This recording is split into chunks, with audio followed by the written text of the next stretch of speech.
show that we mentioned that will almost definitely get at least one. I mean, probably multiple. Glow season 2. I mean, this is Season one will be nominated. We're talking about season 2. Yeah, season 1 will be nominated. Season 2 will probably be nominated next year. We reviewed season 1 a year ago when it came out. It was one of the most surprising shows of the year. Alison Brie was a well-known person. Mark Maron, a well-known person. But other than that, I mean, Betty Gilpin, I guess, was somewhat well-known. But the rest of the cast is relatively unknown. And it came out of nowhere to be one of like the sweetheart shows of the year last year. Season 2 came back a year later, and I don't think they really lost a step on this show. And I think actually one of the things I like most about this is I was kind of weary about how do they continue to make this show? How do they continue to push this show for multiple seasons? Or was this going to be a show that's just maybe 2 and done, 3 and done, like a short like run of a story? Sure. I think they've done some really smart writing and gotten creative with some of the storylines to really expand the show and give it a lot more, rope to work with. That's probably the thing I've liked most. But what's your reaction to season 2?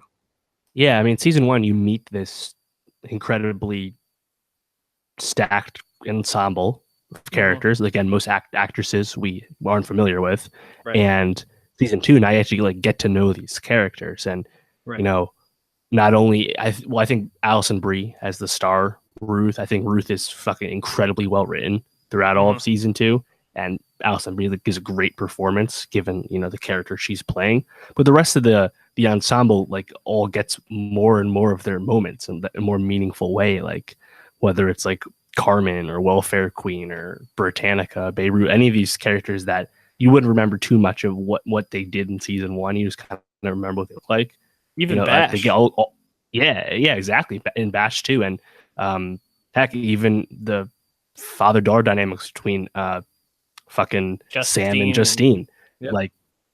There's so much of it, and it's a show that is not really about the wrestling. It's just about relationships, and it's really more of a dramedy than a straight up comedy, given how the storylines go.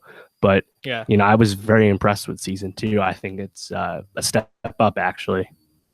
Yeah, I think it definitely moved to like a deeper meaning with the show. I mean, you always had like the human side of it. You talk about Ruth getting an abortion in season 1, how people handle that. You talk about how Ruth and Debbie, their conflict and issue. And it's actually a really smart setup because you have human beings going through conflict and just issues in their life, but then they're put in this situation where they're doing these fake conflicts and kind of have to in conflict in a way all the time.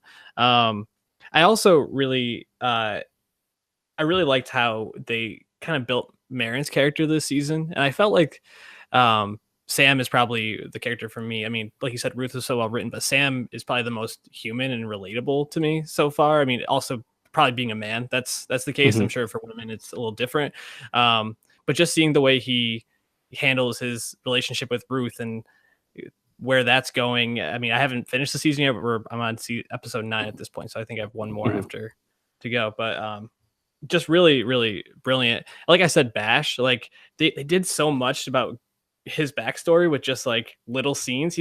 Probably like 5 to 10 minutes of the whole season devoted to really developing who he was. Right.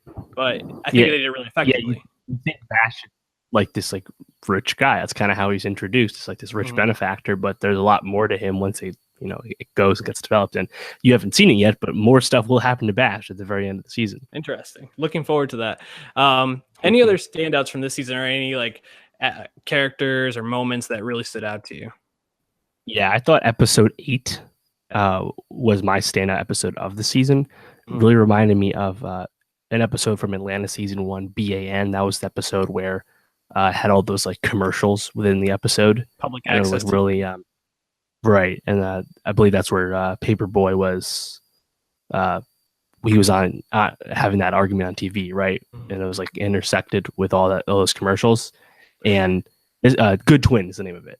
Episode 8, Glow season 2, and that's where like it doesn't even get intro, just kind of presented as just like an episode of these really corny sketches that all the Glow cast members are performing in, and then they parody the "We Are the World" song with the kidnapping thing at the end, and I just thought Like it was just really, really smart. And that's definitely my favorite episode of the season. But like it just immediately brought me back to Atlanta. I was like, wow, this is like and he actually kind of remembers me of the Alf episode from Mr. Robot as well, where it's like out there, totally like out of the blue, doesn't fit the rest of the show thing, but actually does fit the rest of the show. You didn't expect it, So I was a big fan of that.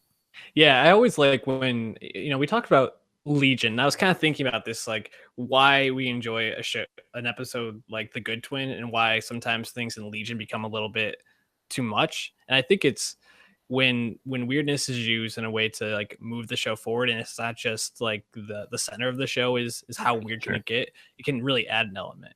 And they do that great with that episode. That was one of my standouts as well. I also really liked the episode Viking Funeral, which was the first one of the season, just because it kind of, it set up a lot of things for the season, just in terms of conflict and movement of the characters, like Ruth being moving behind the camera and being a creative mind for the show, but just kind of getting to see them like have fun and not be weighed down by their the different issues in all their lives.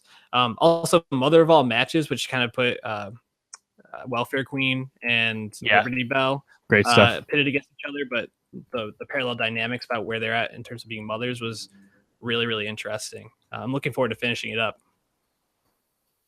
Also, the soundtrack this season, really, really liked it. Gonna definitely follow that on Spotify to get some more of that good shout out the music. 80s. Yeah, 80s really having a resurgence the last couple of years. I don't hate it though. Oh yeah, definitely they're in. 80s are in as fuck. Any other thoughts about the season?